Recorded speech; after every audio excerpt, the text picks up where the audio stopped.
¿Estamos por favorecer o facilitarle el camino a la dictadura de Maduro o estamos por favorecer y facilitarle el camino a la recuperación de la libertad, la democracia y el respeto a los derechos humanos en Chile?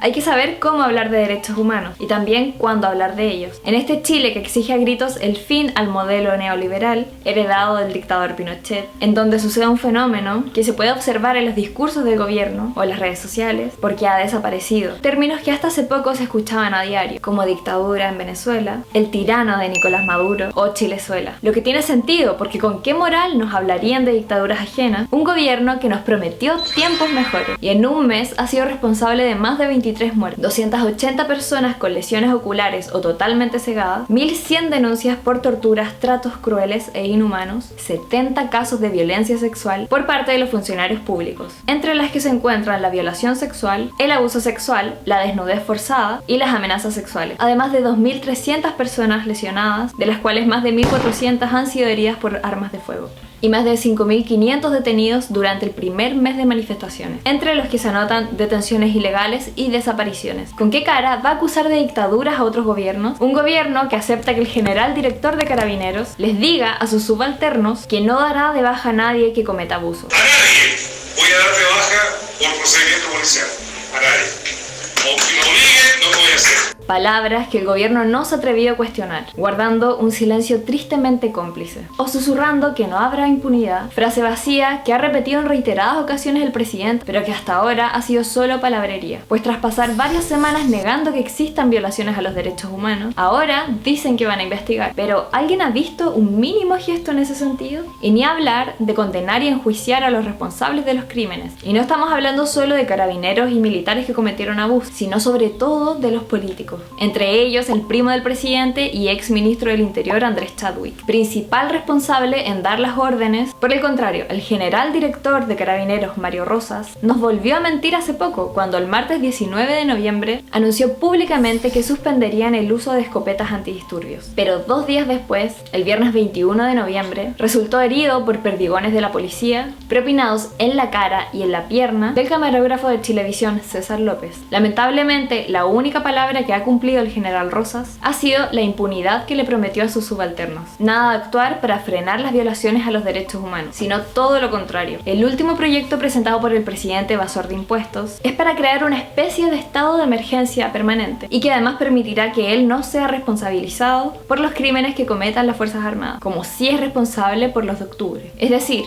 impulsar una represión permanente y salvarse el pellejo. El gobierno apuesta a la campaña comunicacional. Ahora creen que basta basurear a Amnistía Internacional para que sus denuncias no valgan, siendo que ha sido la misma entidad citada 1000 veces por ellos para hablar de derechos humanos en Cuba, Venezuela y Nicaragua. Pasa que ahora el gobierno nos dice que los informes de Amnistía Internacional son malos, porque hablan de cosas que estamos viviendo acá en Chile. Los abusos sufridos por miles de chilenas y chilenos. Y agarrándose del discurso de que hay que cuidar el patrimonio público, hemos visto a carabineros golpeando, gaseando, infiltrándose y disparando contra los ojos de manifestantes pacíficos, encubriendo sus nombres, mintiéndonos otra vez. Pero no los hemos visto actuar contra quienes saquean y hacen desmanes. Por eso su ausencia ante los saqueos y su incapacidad para prevenir los incendios intencionales en Valparaíso es algo que a lo menos nos incita a cuestionar si realmente es incapacidad o solamente quieren alimentar el discurso de que la culpa de la violencia descontrolada es de la municipalidad, aunque concretamente se le dé más atención y seguridad a las comunas más ricas. Algo similar a lo que le ocurre al gobierno cuando le da más atención a los derechos humanos en otros países que en lo que ocurre en su propio patio. O quizás nadie se acuerde de la tertulia de marzo, que Piñera le ofreció a presidentes con harto historial de cadáveres en el closet, la cumbre de Prosur en Chile,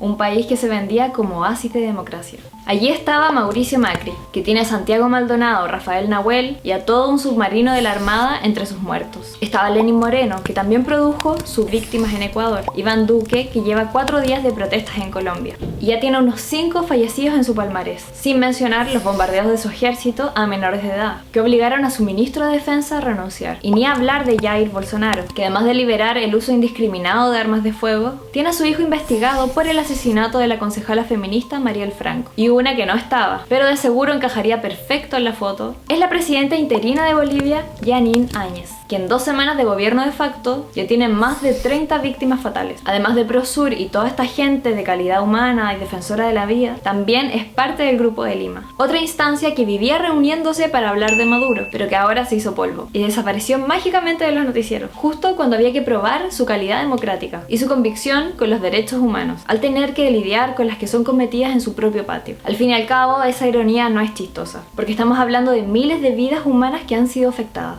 por los gobiernos de esos líderes regionales, que se presentaron como la novedad de la política, pero que no tardaron en demostrar que son la vieja política de siempre, que odia y desprecia los derechos, sean ellos derechos humanos o derechos sociales, y que, al igual que en los años de la Operación Cóndor, están dispuestos a llegar a las últimas consecuencias, para proteger el modelo en el cual unos pocos viven muy bien, mientras la gran mayoría trata de sobrevivir a la miseria y a la violencia del Estado. Sin embargo, las voces del oficialismo afirman sin rubor que sin las violaciones a los derechos humanos sería imposible normalizar el país. Jamás vamos a avalar que se produzcan violaciones a los derechos humanos, pero tenemos que entender que sin ellas es imposible normalizar el país. Y mientras Carabineros amenaza públicamente a un artista nacional, buscando silenciar las críticas contra ellos, nuestra democracia está siendo pisoteada cada vez más. Y mientras haya impunidad, se hará difícil conseguir la paz.